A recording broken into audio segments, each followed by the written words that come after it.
Hi my dear students, मैं आपका Ravi sir और हम आपका अपने इस Ravi institute chemistry and biology channel पर स्वागत किया करते हैं।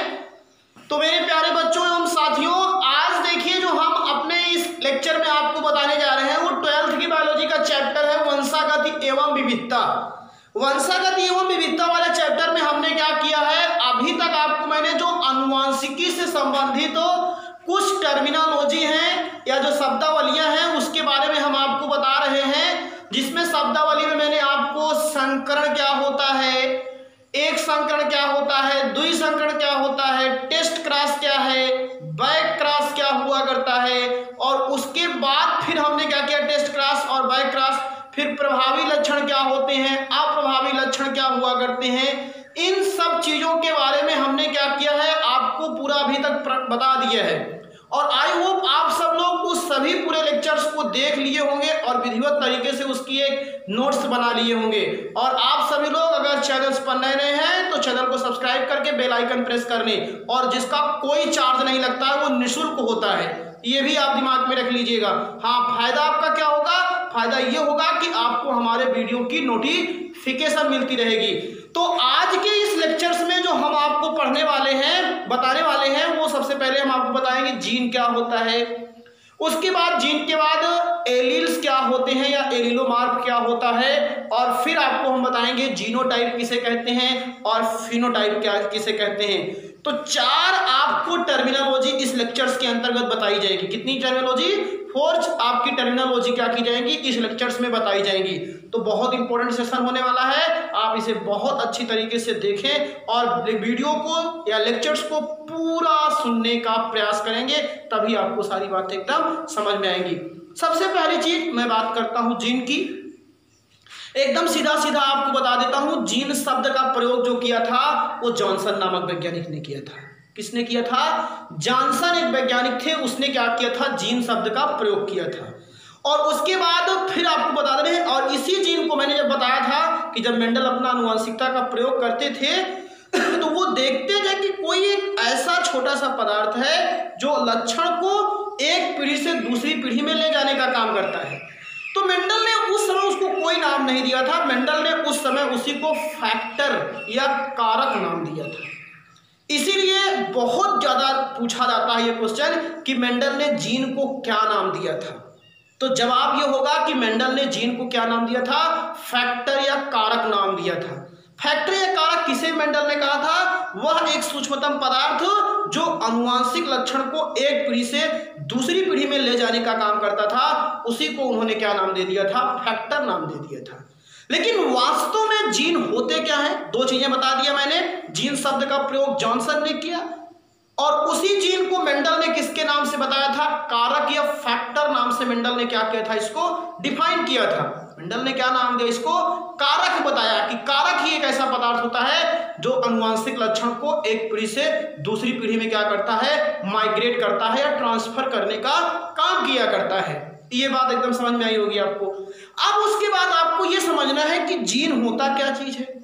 तो जीन से रिलेटिव अगला एक क्वेश्चन बहुत पूछा जाता है कि वंशागति की सबसे छोटी इकाई क्या है, वो है जीन। जैसे आप पूछा जाए वर्गीकरण की सबसे छोटी इकाई जाति, जीवन की संरचनात्मक एवं क्रियात्मक इकाई क्या होती है, कोशिका होती है। बात कुछ समझ में आ रही है आपको? तो ऐसे ही आपको बता रहे, ध्यान दीजिएगा कि वंशागति या आनुवंशिक पदार्थ है। आनुवंशिक पदार्थ सब लोग जानते हो, जो लक्षण को एक पीढ़ी से दूसरी पीढ़ी में ले जाते हैं, उसी को आनुवंशिक पदार्थ कहते हैं। और उस आनुवंशिक पदार्थ का जो सबसे छोटा चीज जो होता है उसी को जीन कहा किया करते हैं। और आपको एक चीज और बता दे रहे हैं, जीन के बारे में एक वैज्ञानिक थे डॉक्टर हरगोविंद खुराना, जो भारत के मूल वैज्ञानिक थे। बाद में उन्होंने अमेरिका में रिसर्च करना शुरू कर दिया। उन्होंने नीरनबर्ग और एक वैज्ञानिक और थे, उन सब के साथ मिलकर के क्या किया था, उन्होंने आपके इस जीन का कृत्रिम संश्लेषण किया था। आप जान लीजिएगा। इसीलिए अगर क्वेश्चन पूछा जाता है कृत्रिम जीन संश्लेषण का कार्य किसने किया था, तो आपको जवाब क्या देना है, डॉक्टर हरगोविंद खुराना ने किया था। और ये भारत के मूल वैज्ञानिक थे। अब आप सोचिए कि उन्होंने कृत्रिम जीन बनाने का काम किया था।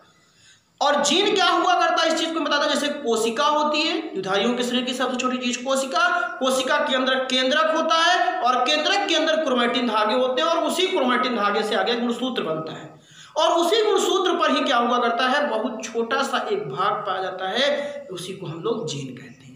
गुणसूत्र का वह सूक्ष्मतम भाग या गुणसूत्र पर स्थित वह सूक्ष्मतम भाग जो आनुवांशिक लक्षणों को, डिफिनेशन आ रही है, गुणसूत्र पर स्थित वह सूक्ष्मतम भाग जो आनुवांशिक लक्षणों को एक पीढ़ी से दूसरी पीढ़ी में ले जाने का काम किया करता है, उसी को हम लोग जीन कहते हैं।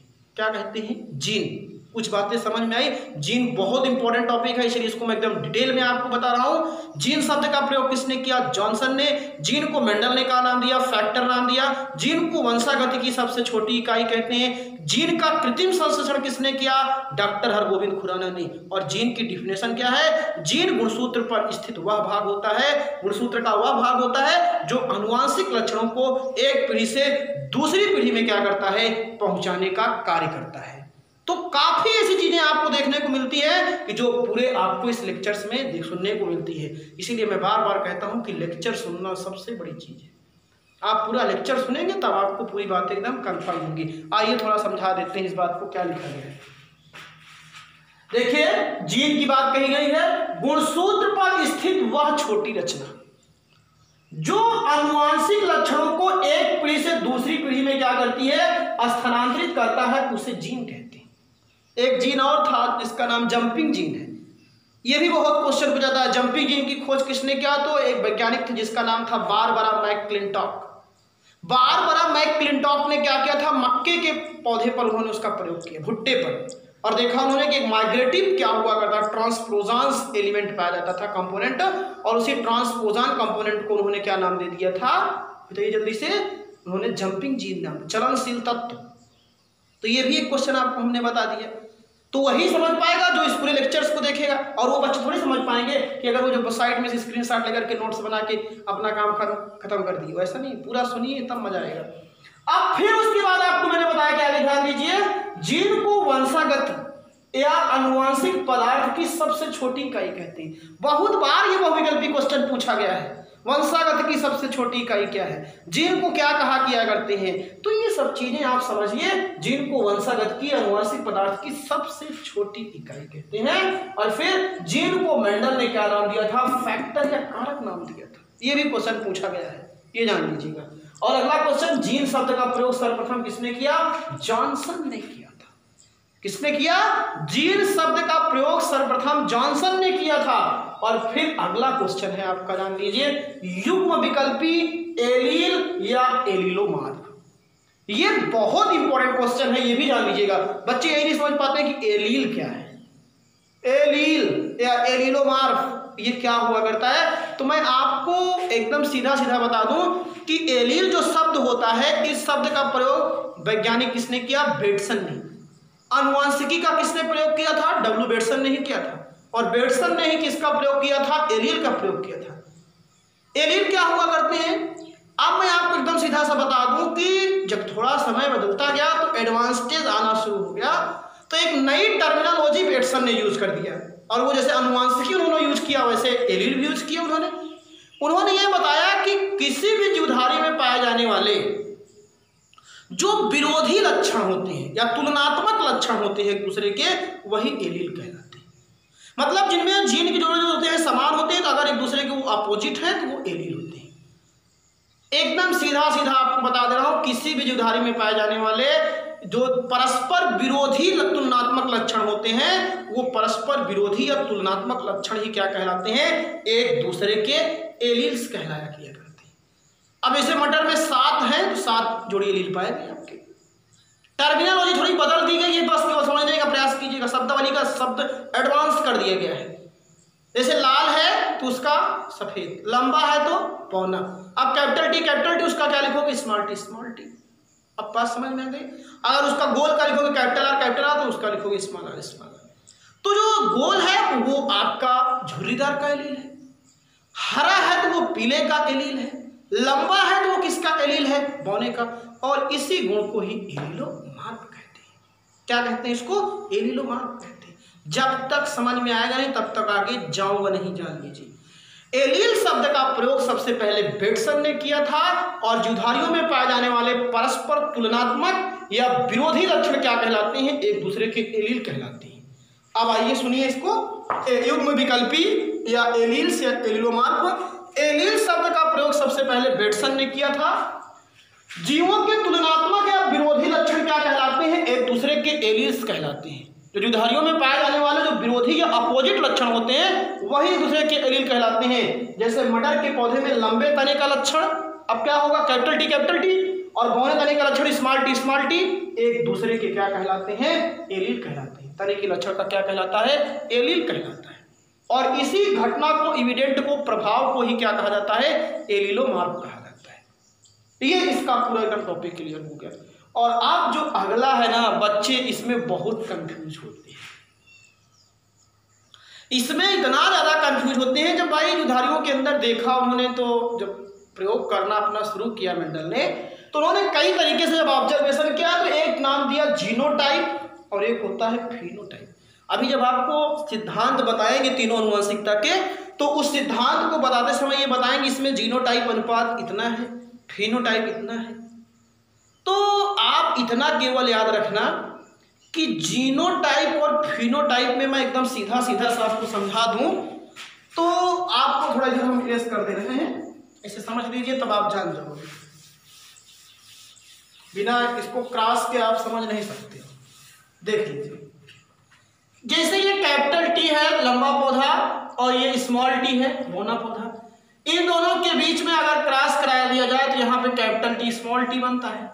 और फिर मैंने क्या बताया था कि जब इसमें स्वपरागण होता है कैपिटल टी स्मॉल टी, फिर ये बनेगा पौधा बड़ा होगा। तो अब जब इसमें आप क्रॉस कराइए तो कैपिटल टी, यही पृथक्करण का नियम है, आगे मिलेगा। अभी केवल हमारा टारगेट है, अब इसको उठाओगे इसमें करोगे, इसको इससे किए, अब इसके बाद ये यहाँ से आएगा। तो अब जब यहाँ आए तो कैपिटल टी स्मॉल टी, अब समझिए, फिर स्मॉल टी उठाइए और कैपिटल टी में कीजिए, लेकिन पहले कैपिटल लिखा जाएगा, तो कैपिटल टी फिर स्मॉल टी, और फिर इसको उठाइए इसमें कीजिए, तो ये क्या हो जाएगा? कैपिटल टी और स्मॉल टी और स्मॉल टी। तो अब आप देखिए, ये जो आपको मिला है ये जीन संगठन है। ये क्या है? जीन संगठन। ये क्या है? लंबा। ये देखो क्या है ना, तो लंबा है ना तो बौना है। ये क्या है? संकर। और ये क्या है? बौना है। तो अगर हम इसमें से कहें जो ये पौधे प्राप्त, जो भी ये लक्षण प्राप्त हुआ है, कोई क्रॉस कराने के बाद जो ये लक्षण मिला है, इसी संतान पीढ़ी कहोगे। तो अब इसमें लंबा है, संकर है, बौना है, तो इसके अनुपात को कैसे रिप्रेजेंट किया जाए, इसीलिए क्या किया उन्होंने? दो चीज बनाया, एक जीनोटाइप और एक फिनोटाइप। जीनोटाइप का मैं एकदम सीधा सा बात बता देता हूं कि जो जीन को व्यक्त किया करता है, जो जीन के संगठन को या अनुवांशिक संगठन को व्यक्त करता है, उसको हम लोग जीनोटाइप कहते हैं। अब इसे इसमें जीनोटाइप अगर कहा जाए आपसे कि इसका आप जीनोटाइप रेशियो लिखिए, तो अगर आप इसका जीनोटाइप रेशियो लिखोगे तो इसका हमेशा जो आएगा वो 1 है ये, और इस दोनों सेम है तो ये 2 हो गया, और ये क्या हो गया? 1। तो ये जीनोटाइप जो हो जाया किया करता है वो क्या हो जाता है? 1:2:1, 1:2:1। मतलब अगर 100 पौधे प्राप्त हुए थे तो उसमें से 1:2:1 का मतलब 25 ये 50 और 2 × 50 ये, तो 100 मिले, यही इसका अनुपात है। मतलब लंबा पौधा आपको 25 मिला, 25 बौना मिला, और संकर कितने मिल गए? 50। तो ये जीनोटाइप अनुपात है। लेकिन फिनोटाइप का मतलब क्या होता है, इसको समझिए। तो फिनोटाइप का मतलब होता है, जैसे ये लंबा है, ये संकर है और ये बौना है। फिनोटाइप का मतलब होता है लक्षण प्रारूप, हिंदी में इसको कहते हैं, जो रंग को बताए, रूप को बताए, उसके व्यवहार को बताए, वही फिनोटाइप है। अब अगर आपसे हम कहें लंबा पौधा खींचिए, तो लंबा का मतलब ये, अब बौना अगर कह दें तो ये बौना हो गया, और अगर हम आपसे संकर कह दें तो संकर का मतलब क्या होगा? उसकी लंबाई ना तो लंबे के बराबर होगी ना तो बौने के, वो ऐसे बीच की होगा, इतना तक जा सकता है। तो ये तो हो गया, आप देखिए ये लंबा हो गया, ये संकर है, और ये आपका क्या हो गया? बौना। तो अगर आपसे कोई कहे कि इसमें लक्षण बताइए, तो आप देखिए इन दोनों का लक्षण एक दूसरे के जैसे दिखता है। थोड़ा दूर से अगर देखोगे तो लंबे में और बौने संकर में अंतर नहीं कर पाओगे, जैसे लाल और गुलाबी में नहीं कर पाते। लक्षण दोनों का एक दूसरे जैसे दिखता रहता है। तो इसीलिए जो लक्षण रूप होता है जो व्यक्त किया उसने फिनोटाइप कह दिया। तो अब फिनोटाइप में क्या बताया कि ये लंबा और संकर दोनों मिल गए, और जब दोनों मिल गए तो 2:3 अनुपात हो गया ये, और फिर ये 3:1 हो गया। तो ये जो जीनोटाइप होता है ये 1:2, ये जीन संगठन को व्यक्त करता है। और जो एक बात बता दे रहा हूँ, जीनोटाइप दिखता नहीं है, बस जान लीजिए। अब आप थोड़ी देख पाओगे कि इसमें का स्मॉल जीन लंबा का जीन ये दिखता नहीं है, लेकिन जो लक्षण प्रारूप होता है ये दिखता है। देखोगे कि लंबा है, संकर है, लाल है, गुलाबी है, सफेद है, लेकिन जीन में थोड़ी देख पाओगे कैपिटल टी स्मॉल टी। यही इतना मेन अंतर है, इसी समझ सकते हो बस। तो मैं एकदम सीधा सीधा समझ सकता हूँ कि जो अनुवांशिक संगठन या जीन को व्यक्त करता है उसको जीनोटाइप कहते हैं। ये दिखाई नहीं देता है, ऑब्जर्व नहीं होता है ये। जैसे ये कैपिटल देखिए, किसी जीव के अनुवांशिक संगठन होता है, कोई भी जीवधारी होता है उसका एक निश्चित अनुवांशिक संगठन होता है। जैसे कैपिटल टी ये लंबा है, स्मॉल टी बौना है, ये संकर है। तो जीव के क्या किया करते हैं, ये जीन प्रारूप को कहलाते हैं, यह जीन को व्यक्त करता है। और ये दिखाई नहीं देते हैं, ये भी ध्यान दीजिएगा, ये क्या होते हैं आपको दिखाई नहीं देते हैं, ये अगली चीज है। और ये जीवों के रंग, कैसा रंग है, रूप कैसा है, व्यवहार कैसा है, लिंग क्या है, इन सब चीजों को क्या करता है, ये लक्षणों को व्यक्त करता है। तो इसीलिए इसको हम लोग क्या कहते हैं, फेनोटाइप या लक्षण प्रारूप कहा करते हैं। तो जो जीन संगठन होता है उसको जीनोटाइप, और जो लक्षण को व्यक्त किया करता है उसको हम फेनोटाइप कहते हैं। अब जैसे इसमें देखिए जीन है, ये जीन के जोड़े है ना सभी। अब ये देखो ये अलग है, ये दोनों एक है, ये दोनों, तो इसीलिए तो अनुपात बता दिया 1:2:1। लेकिन जब लक्षण की बात करो तो लंबा, संकर, बौना, तो लक्षण लंबे का संकर का जैसे दिखता है ना, तो इसलिए अनुपात इन दोनों को मिल करके 3:1 हो गया। तो ये था तरीका पूरा, मैंने आपको पूरा एकदम विधिवत पढ़ाने का प्रयास किया, समझाने का।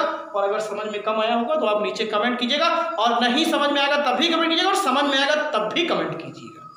ये बात दिमाग में रखिए। और ये चीज़ अभी जब हम आपको पृथक्करण का नियम बताएंगे तो वहाँ पे इस चीज़ को एकदम आप समझ जाओगे कि जीनोटाइप का मतलब जीन प्रारूप, लक्षण प्रारूप का मतलब जिसमें लक्षण व्यक्त किया जाता है। बस, थैंक यू, धन्यवाद।